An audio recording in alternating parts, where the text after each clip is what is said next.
Mange Kimambi ameweza kuanika sakata zima la bwana mkubwa Diamond Platnumz pamoja na bibi Zuhura, na kitu ambacho alichoweza kukisema ni kwamba msichokijua juu ya Diamond Platnumz pamoja na bibi Zuchu ni kwamba kuna siri kubwa ambayo bibi Zuchu amekuwa akikwepa sana kwenye familia ya bwana mkubwa Diamond Platnumz, na wengi wao wamekuwa wakijiuliza maswali mengi juu ya haya ambayo yanayoendelea kwa kipindi hiki, lakini ukweli ni kwamba Diamond Platnumz ni mtu ambaye mara zote huwa hapendi masiala pale ambapo linapokuja swala la pesa, na hapo ndipo ambapo bwana mkubwa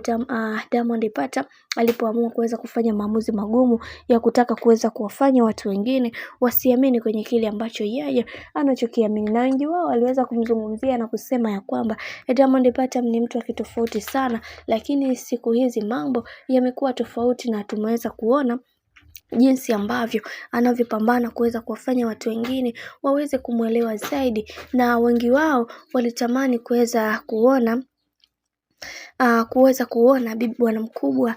Diamond Platnumz akiwa katika misingi na mikakati iliyo bora zaidi, lakini ndio kama hivyo mambo yanazidi kumbana, na wengi wao wakasema kwamba Mange Kimambi ni mtu ambaye anajua kila kitu juu ya bwana mkubwa Diamond Platnumz. Huenda ikawa ni kweli na uhalisia huu ukawa ni mkubwa sana kwenye hili, lakini watu wengi hawakuweza kuliamini, na wengi wao wakasema watu mnatakiwa kuweza kujifunza kutokana na makosa ambayo yaliweza kutendeka kipindi cha nyuma. Mnatakiwa kuweza kujiuliza kwa nini wanawake wote ambao walikuwa kizaa nao bwana mkubwa Diamond Platnumz huwa anawaacha, na kwa nini leo hii bibi Zuchu imefika tu kipindi cha ujauzito basi huyu naye akatemana na bwana mkubwa Diamond Platnumz. Mnatakiwa kuweza kujiuliza maswali mengi juu ya haya mambo ambayo yamekuwa yakiendelea kwa bwana mkubwa Diamond Platnumz. Kuna siri nzito ambayo hamuijui kutoka kwenye familia ya bwana mkubwa Diamond Platnumz.